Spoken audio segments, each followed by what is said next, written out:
姓金的，你不是最会整人吗？我告诉你，等我出了这囚庄，你敢让我发誓弄死你，我死了，你更别想活。行吗？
王处长，哎呀，金处长，屋啊，这边。诸位稍后。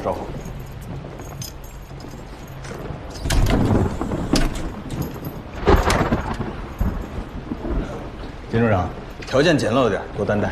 牢房而已，何必处长？秦处长，这话可就寒心了啊！大佐不是说了吗？老鬼只存在于你5人当中的1位，其他的呢，都是同僚朋友，不过是审查嘛。白天就当是上班了，接受大佐的审查；晚上下了班，全当度假。金处长，您就带个头吧，啊，早一点把老鬼给抓出来，咱们就平安无事，皆大欢喜了。回头啊，我跟他们4位串个供，一致供出，这老鬼就是您王处长，这样才叫平安无事，皆大欢喜。各位晚安。晚安。吴大队，行。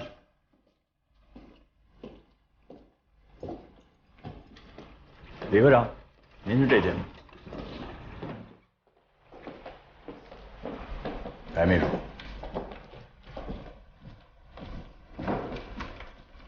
行。我先。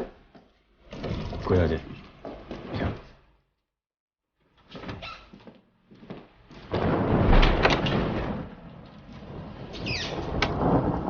顾小姐，行，这是你的房间，龙川大佐专门为你选的。叫顾上尉。是，顾上尉。啊，这间房子原来是钱虎一的2太太住的。奇怪的是，没人见过她，只知道她比钱司令小20几岁，还是留过洋的女学生，才貌双全。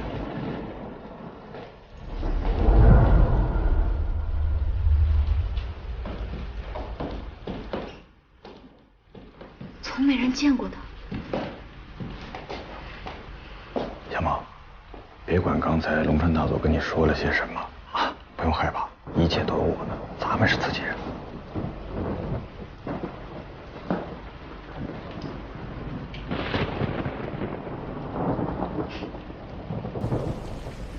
王处长，您的衣服是司令部统一派发的吧？啊，对呀，怎么了？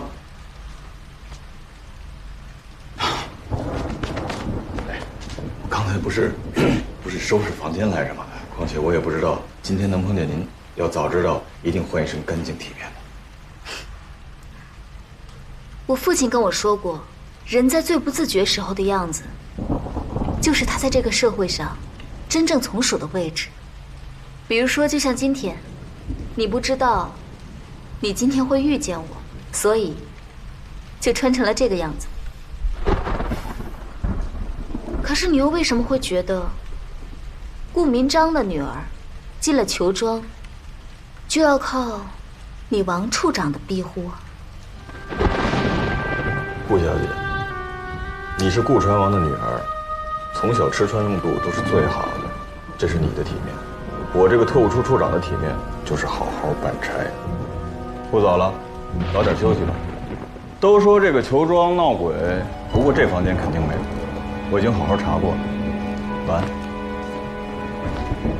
站住！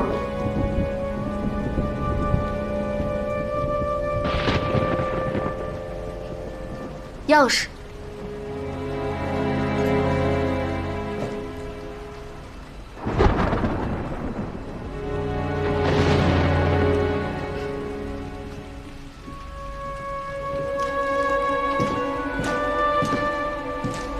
顾少，钥匙只有一把，好好保管。放着吧，谢谢。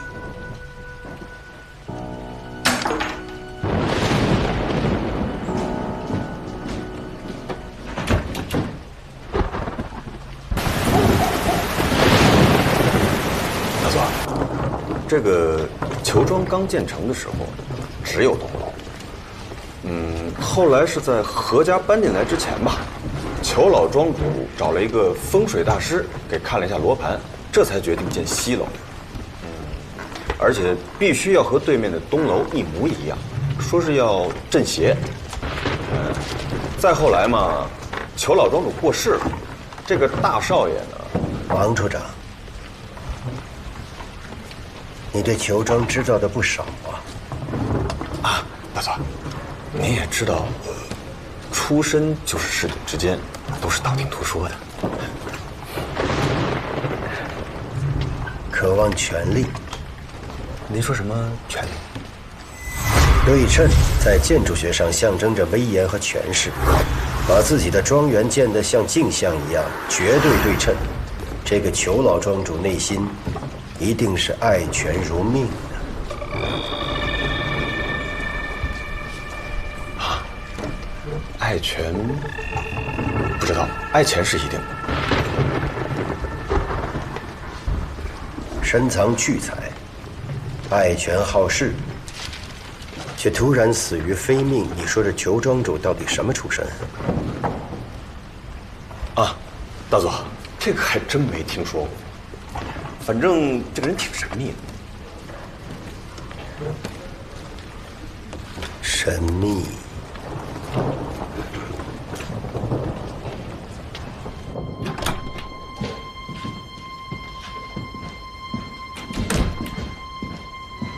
大佐，都准备好了。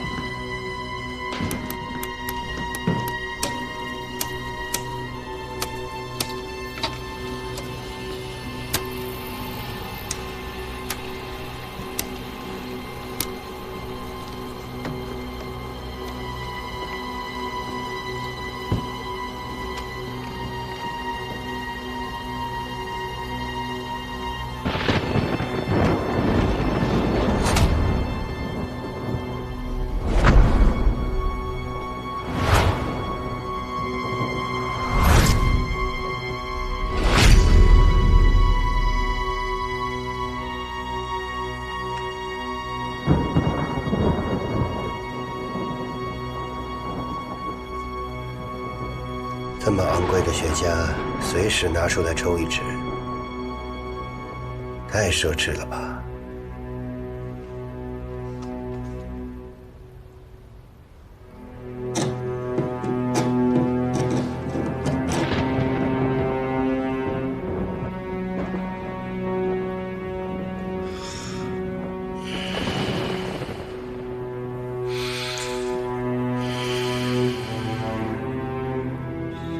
这个时候还能隔枕无忧的睡觉，应该是心里没鬼了。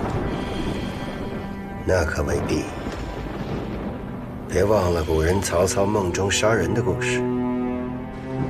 有时候做梦是为了比清醒时更清醒。大佐，你真是比中国人自己还了解中国人。可有时候有一个人我看不清。谁呀？你。大佐，你别说笑。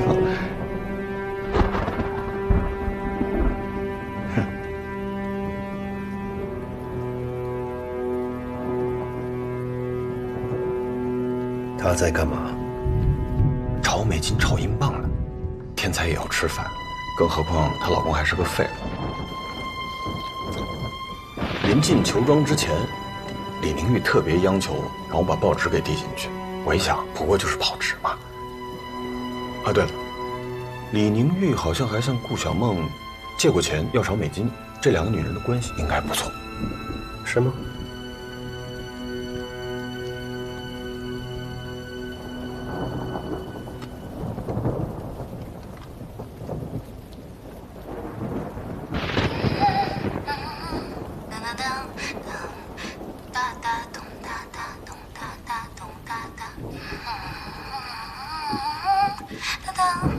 春之声，顾上尉哼唱的是《春之声》舞曲，就是森田死那天晚上给他们伴舞的曲。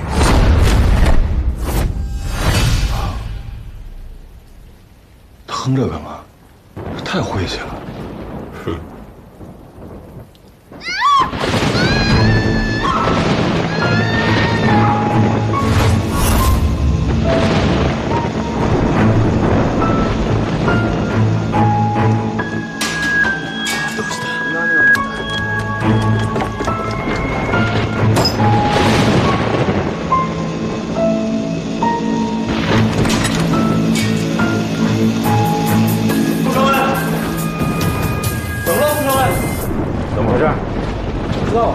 这么大动静！郭小猫，上来！郭小猫，诸位怎么了？什么事了？开门呐！别拧了，一定是锁着呢。郭小猫，上来！上来！我撞门了！发生什么事了？撞门了！怎么回事？郭小姐，郭小姐！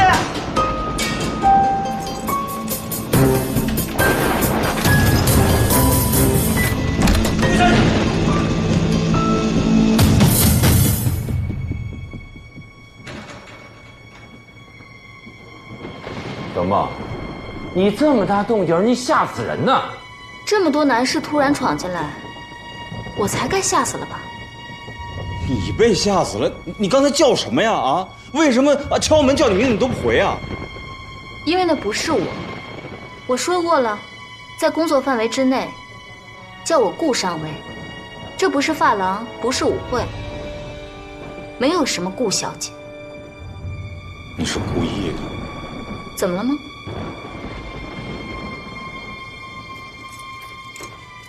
哦，对了，这球庄居然有老鼠。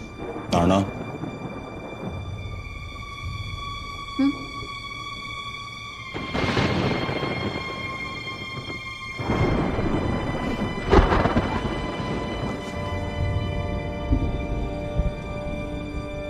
拿走它。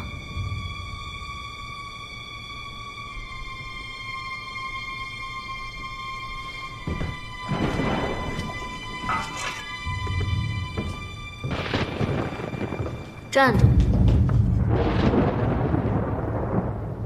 把备用钥匙留下来。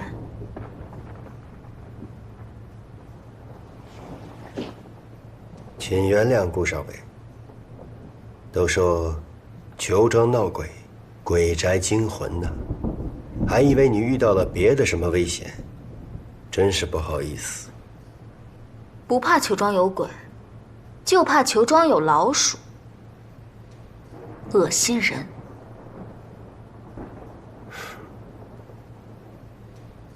给他们。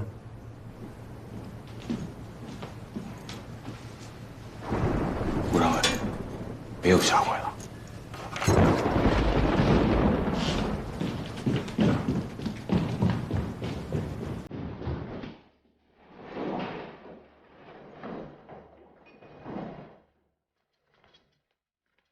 失职，确实是属下失职啊，大佐，真是想不到呀！二太太的房间怎么可能会出现只老鼠呢？这个顾小梦啊，是顾传王的千金，从小娇生惯养的，洗澡时候冒出只大老鼠，可不是吓得鬼哭狼嚎的吗？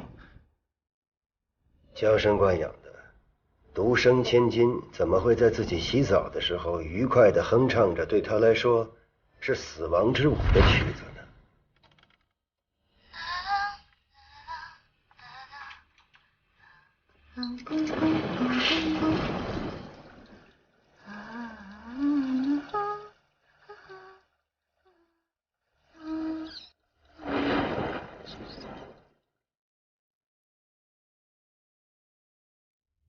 大佐，您什么意思？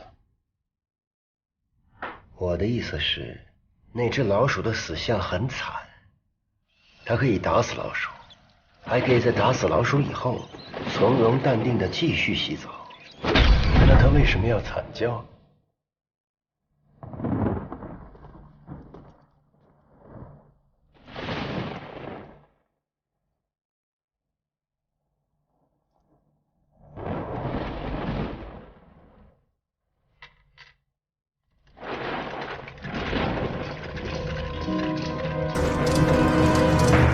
重兵把守，还装腔作势的还什么钥匙？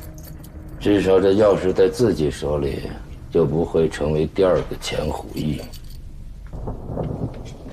哎，吴大队，李科长这钥匙，干脆你拿回去得了。哎，顾上尉刚刚这声音叫的那么大，李科长离得那么近，不会听不到吧？只有他没来，会不会出了什么事儿啊？你还担心李科长？李宁玉比我们3个男人都聪明。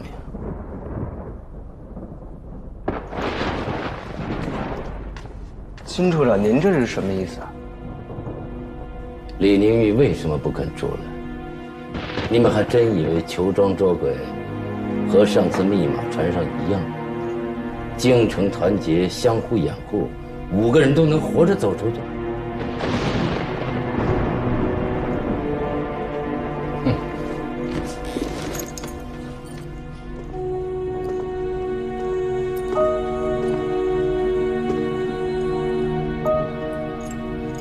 裘庄是要死人的，保管好自己的钥匙，在熬过日本人之前，先要小心，别让自己的人给害了。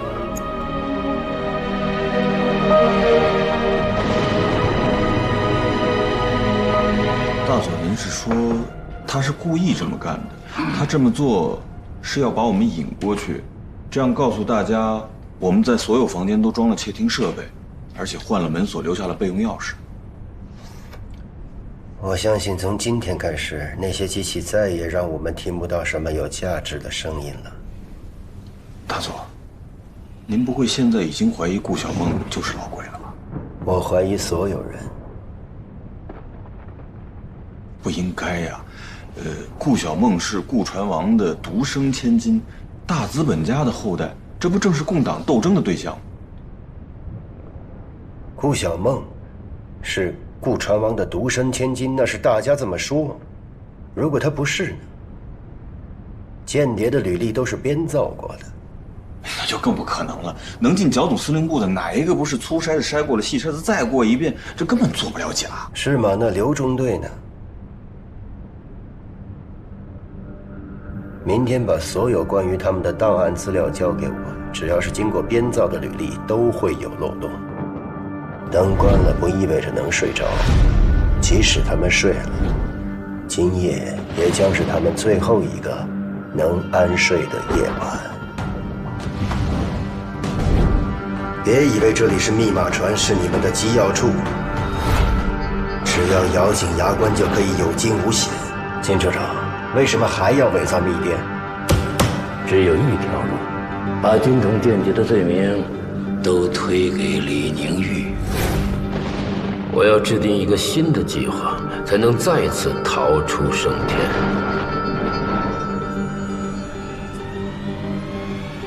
记住，这里是囚庄，是你们的法庭，你们的监狱，你们的刑场。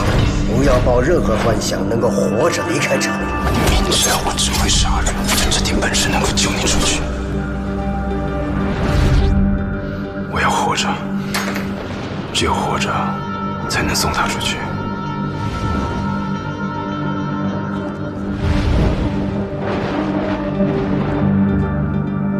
如果7天过去了，还没有找到老鬼，所有人都得死。他们4个人什么做不出来呀？有鬼啊！借刀杀人，斩草除根。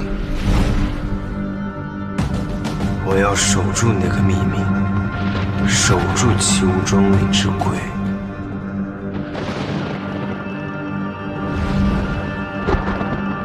藏得再深的鬼，在强光底下，也该现形了吧？按照李科长在船上播移的那封德军密电，恭喜大家，这份生死攸关的情报，成功的传递出去了。我要冒险一试，看看我们5个人中间，谁是那只鬼。遗憾的是，黄雀没有掌握足够的信息，但是他可以确定一点，情报是在船停靠当天传递出去的。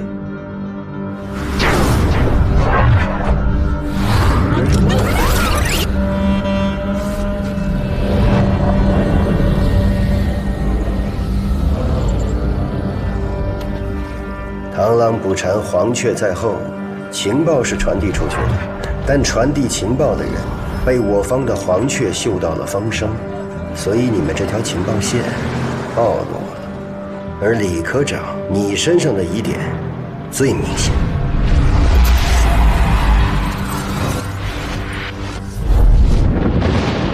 我要找到那个人是谁。这个日军的奸细潜伏进了我们情报系统的上层，被困囚庄，我不能只保全自己，还要找到外面那个奸细黄雀。好在他不知道我是谁，只知道我的代号老鬼。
早，顾上尉，睡得还好吧？王处长，现在是早上6点钟，昨天晚上又折腾到1、2点，就算我们是囚犯，也总得让我们睡觉吃饭，这样才有力气接受你们的调查。再过1个小时回来叫我吧，我再休息一会儿。怎么？你还有什么事吗？顾上尉，龙川大佐确实是吩咐我半个小时之后再来敲门，然后让你直接去西楼接受审查。可是我不愿意这样做。刑讯多年，我最清楚了，睡眠就是一种麻醉剂，需要大量的时间和方法才能清醒得过来。如果醒来半小时之内直接协助询问，那是一个人抵抗力最低的时候。所以我希望顾上尉你少睡这半个小时，好好跟我生生气，清醒一下，然后再去接受龙川大佐的提问，如何？王处长，你不是在帮我，而是在害我。你为什么会这么想呢？这疑犯才需要清醒脑袋，我是个无辜人，我干嘛要清醒啊？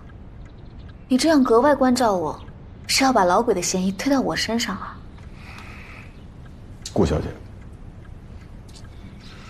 顾传王和他那些体面的朋友，应该都是正人君子，所以他们从来没有教过你什么叫三人成虎，人心险恶。可你自己应该知道啊，在密码船上，你们不就一起活生生把金圣贤给说成了苏联间谍吗？只不过这次换成你们要推出一个人来送死了。啊，我忘了告诉你，金生火现在就在龙川大佐的房间里。你猜，他会说谁是老鬼？如果我们5个人当中有老鬼，一定是顾小梦。你有什么凭据吗？在他进入司令部之后，才出现了泄密。在这之前，整个司令部几乎是铁板一块，从无漏洞。他这个人口无遮拦，任性妄为，像鬼子这样不堪入耳的话，他张嘴就来，这还不能说明问题吗？可他是顾传王的独生千金呐，这样的家世，他的出身，可能成为一名中共间谍吗？英国的间谍里，据说还有印度公主呢。哦，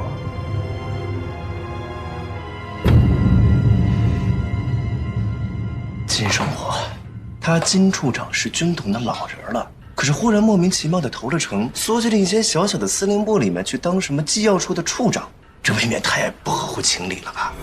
就算是像他说的，因为中统军统之争，戴笠要丢卒保车，可是中统军统争了这么多年了，哪一次不是戴笠占了上风啊？没准啊，这就是戴老板的苦肉计。以金处长的能力嘛，做个双面间谍，接风使力，顺水推舟，这应该不算什么难事。呀，这个猜测太大胆了吧？大佐按照您推理的那样啊，他伪造密电的举动，不就是太可疑了吗？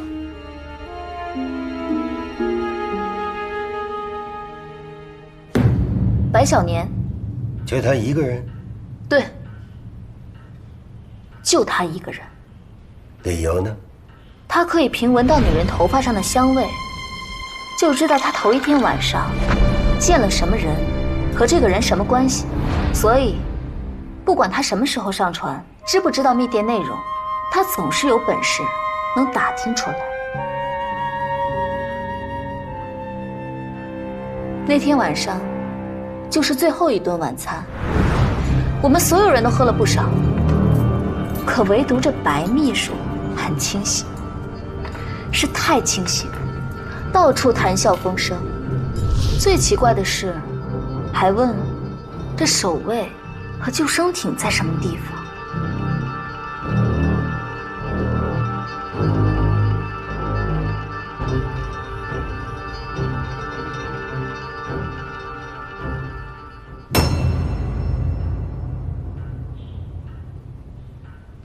在你之前，我跟3个人谈过，当然也有人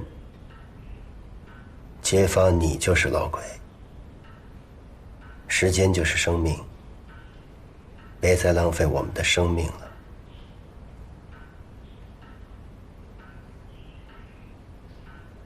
有人揭发我，我相信，但我确实不知道谁是老鬼。就算被揭发、被诬陷，都不能昧着良心随便把人推出来啊。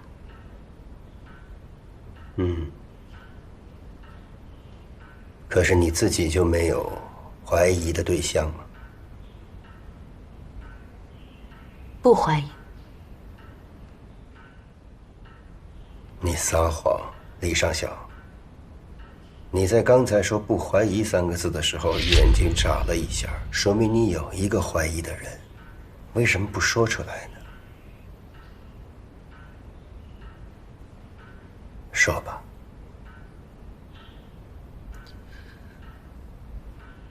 吴志国，他有可疑的地方。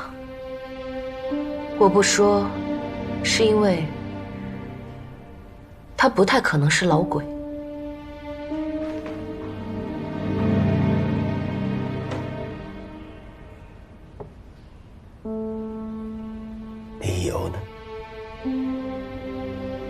他曾经向我打听密电的内容。就在我破译成功之后，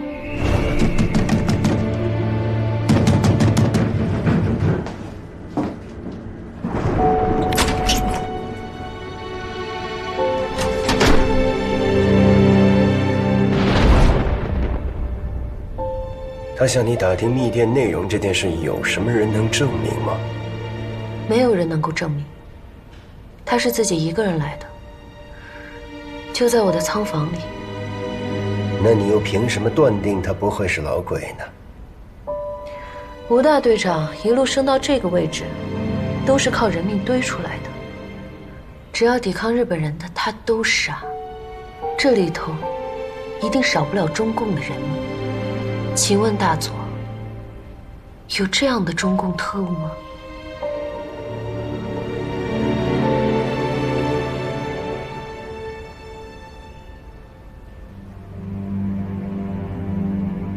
顾小梦、金生火、白小年，还有那匹黑马，就是你吴大队长。4个人都已经谈过了，就剩下你一个人的供词。说吧。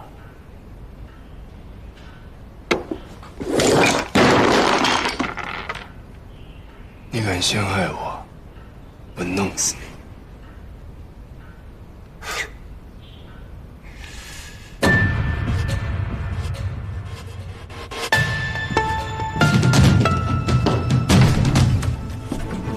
这吴志国还真是反了他。一会儿我就把他给抓到刑讯室去，证明他就是老鬼。如果一个敢于威胁我的人就是老鬼，那这场捉鬼游戏就太简单了吧？大佐，什么意思？金生火指控顾小梦，顾小梦指控白小年，白小年指控金生火，而李宁玉指控吴志国。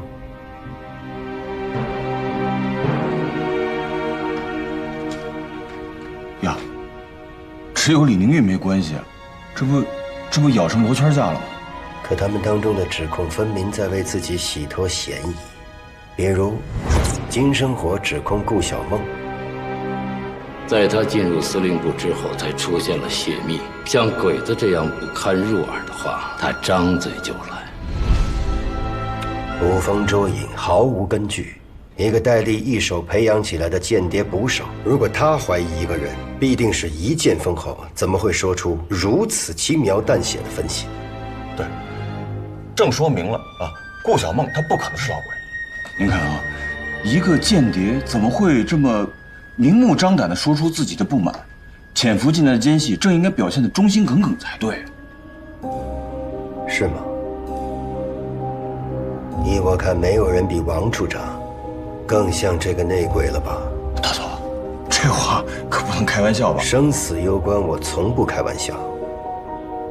我倒真的希望王处长身上没有隐藏什么秘密。绝对没有。赌咒发誓的话就不要再说了，不要浪费我的时间和生命。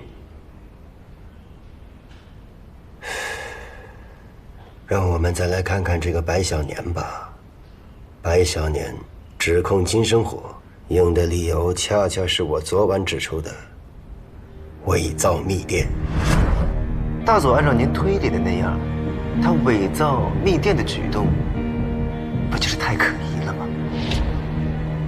也就是说，白小年比金生火更值得怀疑。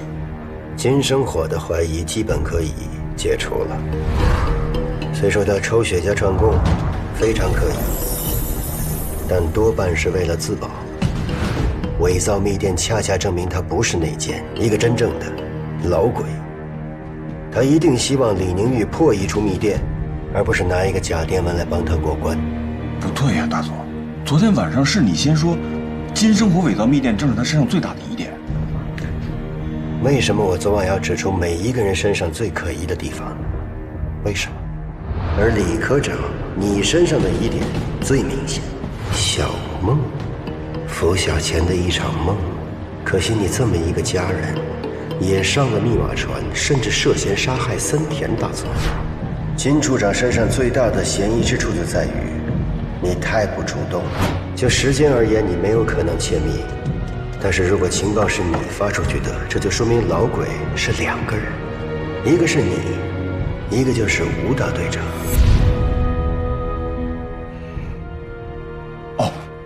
哦，大佐，你是想让他们互相猜疑？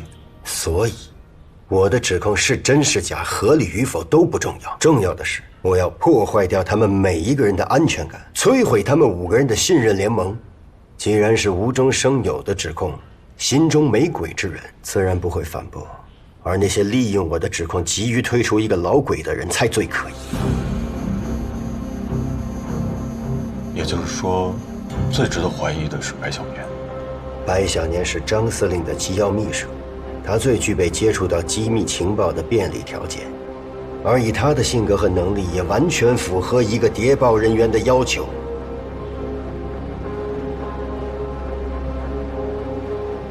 可是李宁玉对吴志国的指控也很有意思。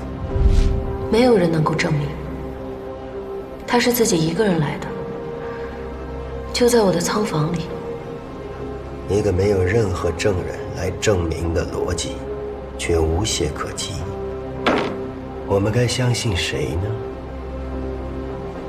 大佐，那干脆我直接把吴志国、白小年带进刑讯室。不，镣铐皮鞭往往是卑微者最低劣的刑讯手段。我希望看到他们自己跳上刑架，把他们今天说过的话都放出风去。这让我相信多多少少他们也都知道一些了。是。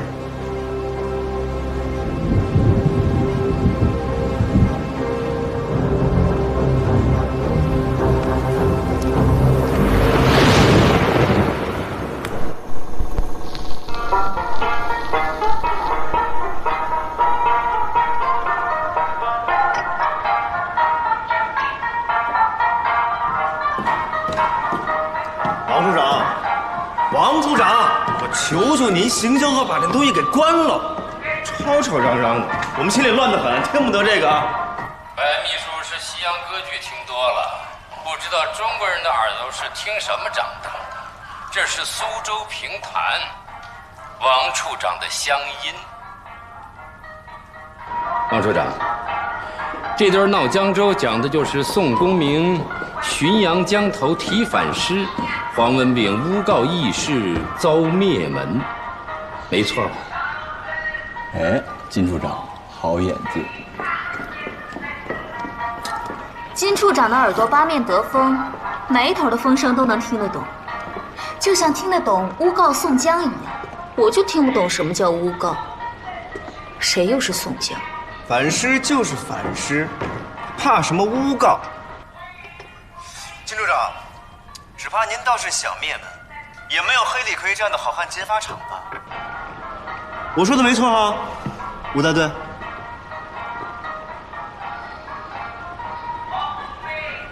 金处长刚刚说的对，我们苏州有3绝：宋诗评弹、绣花娘；扬州也有3绝：瘦马盐商、断肠汤。今天晚上大家吃的就是第3绝：断肠汤、河豚。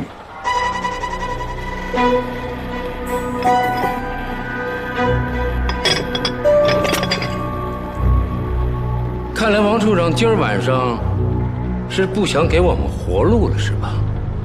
俗话说得好，拼死吃河豚呢。这刀都架到脖梗子上了，那就痛快点儿，有冤的报冤，有仇的报仇。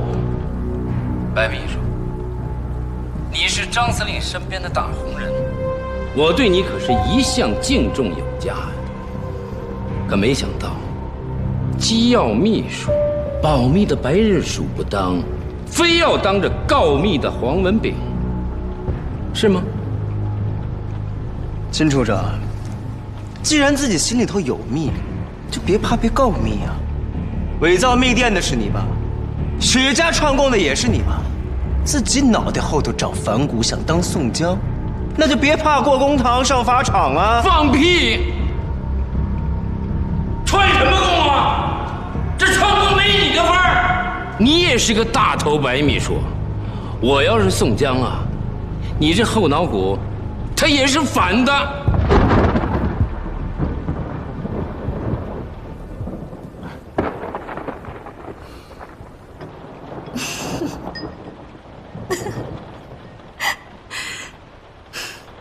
顾政委，我这话有这么好笑吗？这一屋子数典忘祖，巴结着日本人升官发财的汉奸，哪个脑子后面没长反骨？我看呀，这没长反骨的，就是真老鬼。金处长，怎么办呀？我又骂皇军了。你再向那个不阴不阳的龙川肥原告我呀！白秘书有句话说的不错，提了反诗，就别怕告密。姓金的，你不是最会整人吗？我告诉你，等我出了这囚庄，你敢让我把谁弄死你？我死了，你更别想活。这话也就顾上尉敢说得出来。爹比皇军紧，投胎比投靠要紧。我这种出身可就没办法了。想要活命，那只能靠四处交际，打探风声。哪像顾千金呀，顾大小姐，一个人在楼上，照样有人早半个钟点敲门，关照得很啊。是个男人就把话说清楚，当了汉奸还不算，还学会捕风捉影、造谣生事了是吧？玉姐，你别拦着我，再忍着，我们非要被这几个没种的男人给害死。好，在这个屋子里，谁不是捕风捉影，谁不是造谣生事？金处长咬了你顾上尉，你顾少爷咬了我白小年啊！